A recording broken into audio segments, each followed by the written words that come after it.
Israel kembali langgar gencatan senjata dengan menggempur wilayah Lebanon Selatan.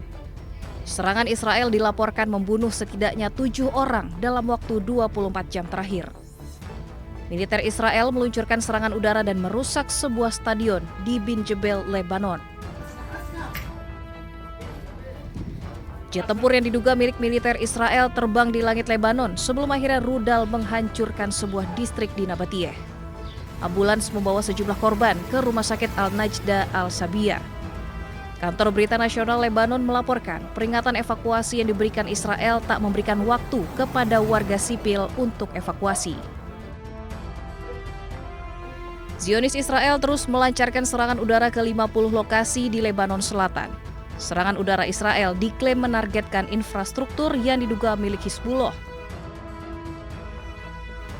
Bahkan militer Israel dilaporkan menggunakan bom fosfor putih untuk melancarkan serangan ke Lebanon Selatan. Bom fosfor terbuat dari senyawa kimia yang dampaknya bisa menyebabkan luka bakar terhadap korbannya. Padahal penggunaan bom fosfor telah dikecam luas oleh komunitas internasional.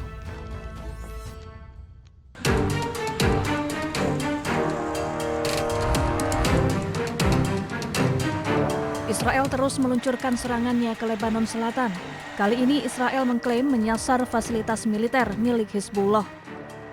Serangan tak hanya melalui udara, tetapi juga jalur darat. Tentara IDF merangsek masuk ke permukiman warga di Lebanon Selatan. Tank milik Israel pun menghancurkan benteng-benteng yang diduga milik Hizbullah. Militer Israel mengklaim telah menghancurkan lebih dari 100 fasilitas militer milik Hizbullah. Beberapa di antaranya adalah terowongan sepanjang 80 meter yang diduga digunakan Hizbullah.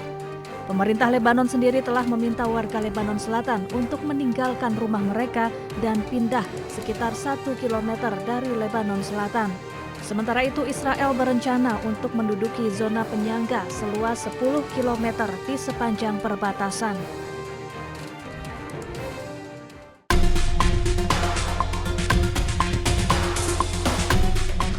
Hermes 450 merupakan pesawat tanpa awak yang dikembangkan oleh perusahaan Elbit Systems Israel dan mulai dioperasikan sejak akhir 1990-an. Drone ini digunakan untuk misi pengintaian, pengawasan, serta pengumpulan data intelijen secara real-time. Secara teknis, Hermes 450 memiliki panjang sekitar 6 meter dengan rentang sayap 10,5 meter dan bobot maksimum mencapai 500 kg. Drone ini mampu terbang hingga ketinggian lebih dari 5.000 meter dengan kecepatan maksimum sekitar 170 km per jam serta daya tahan terbang hingga 20 jam. Keunggulan utama Hermes 450 terletak pada kemampuan membawa berbagai sensor canggih, mulai dari kamera elektrooptik dan inframerah hingga sistem radar dan intelijen elektronik.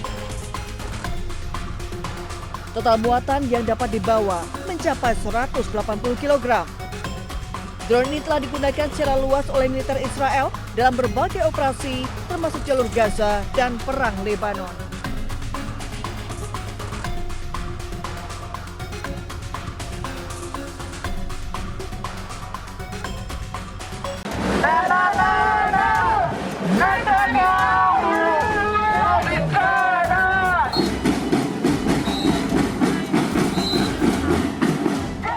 Ratusan demonstran berkumpul di Habima Square, Tel Aviv menggelar aksi menentang pemerintahan Perdana Menteri Israel Benjamin Netanyahu.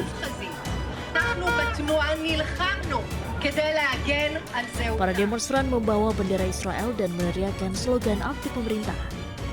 Massa menuntut penghentian operasi militer di kawasan Timur Tengah. Sebagian massa juga menyuarakan solidaritas terhadap warga Gaza dengan membawa poster bertuliskan dukungan terhadap rakyat Palestina. Sementara itu aksi protes serupa juga berlangsung di Haifa. Massa mendesak agar Benjamin Netanyahu menghentikan perang.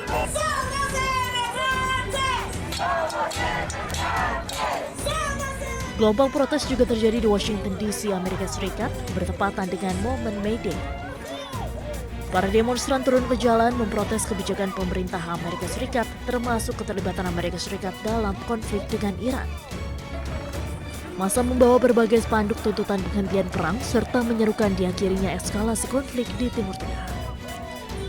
Aksi protes ini mencerminkan meningkatnya tekanan publik global untuk segera menghentikan perang dan membuka jalur diplomasi.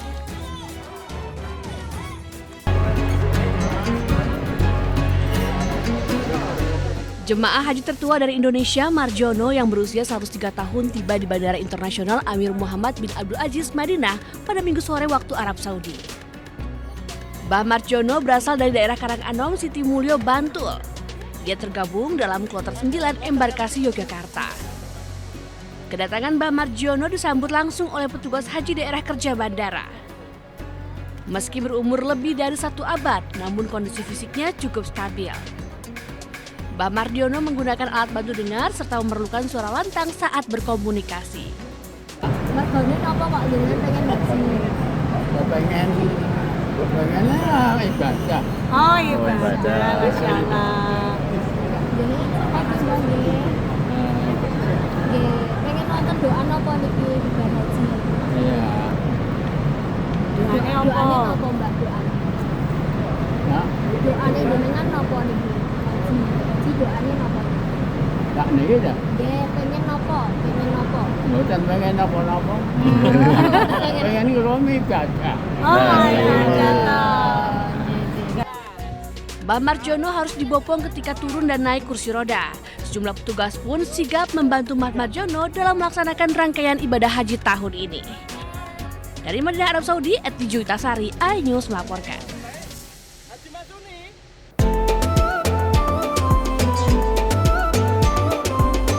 Yang paling diburu jemaah haji Indonesia saat tiba di Madinah pasti beribadah di Masjid Nabawi dan tentu saja menikmati segarnya air Zam-Zam. Eits, tapi tidak semua air di kawasan Masjid Nabawi itu Zam-Zam loh.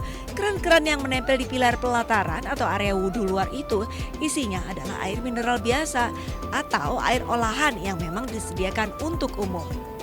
Segar sih, tapi kalau yang dicari adalah keberkahan air Zam-Zam, tempatnya bukan di situ. Air Zam-Zam yang asli berada di dalam Masjid Nabawi, didatangkan langsung dari Mekah menggunakan truk tangki. Kita juga bisa menikmatinya dengan 2 pilihan, yaitu air dingin dan air biasa. Ya pemirsa, jadi jangan salah ya, air Zam-Zam yang asli atau original ini hanya disediakan di dalam area Masjid Nabawi dan bertuliskan Zam-Zam. Dan biasanya diletakkan di wadah-wadah besar atau termos besar berwarna coklat ini. Sedangkan air yang disediakan di pelataran Masjid Nabawi itu bukan air Zam-Zam. Difungsikan untuk hidrasi dan juga membasuh muka saat cuaca terik di luar. Dari Madinah, Arab Saudi, Eti Juitasari melaporkan.